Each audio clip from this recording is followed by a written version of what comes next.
اللہ تبارک و تعالیٰ نے ارشاد فرمایا یا ایھا الذین آمنوا کتب علیکم الصیام، اے ایمان والو تم پر روزے فرض کیے گئے، کما کتب علی الذین من قبلکم، اسی طرح جس طرح تم سے پہلے لوگوں پر فرض کیے گئے تھے، لعلکم تتقون، تاکہ تم پرہیزگار ہو جاؤ، متقی ہو جاؤ، اللہ سے ڈرنے والے بن جاؤ، گناہوں سے بچنے والے بن جاؤ، اپنی زندگی کو رب رسول کے احکامات کی روشنی میں گزارنے والے بن جاؤ۔ روزہ ایک پریکٹس ہے، ایک مجاہدہ ہے، ایک جد و جہد ہے۔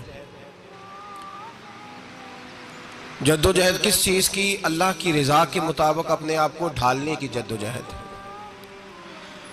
صوم کا لغوی معنی ہوتا ہے رک جانا۔ حلال رزق سامنے پڑا ہے، حلال مشروب سامنے پڑا ہے، حلال رشتہ بیوی کا موجود ہے، لیکن ان سب چیزوں سے حالت روزہ میں رکنا، اللہ کی رضا کے لیے رکنا، اس کا نام روزہ ہے۔ صوم کا معنی رکنے کے ہیں، پرہیز کرنے کے ہیں، بچنے کے ہیں۔ ہر چیز موجود ہے لیکن اللہ کا حکم نہیں ہے تو لہٰذا کھا نہیں سکتے۔ تو رب فرماتے ہیں جب جائز چیزیں تو میری مرضی کے بغیر میرے حکم کے نہیں کھا سکتا، تو نے رکنا ہے تو حرام کیسے کھا لیتا ہے؟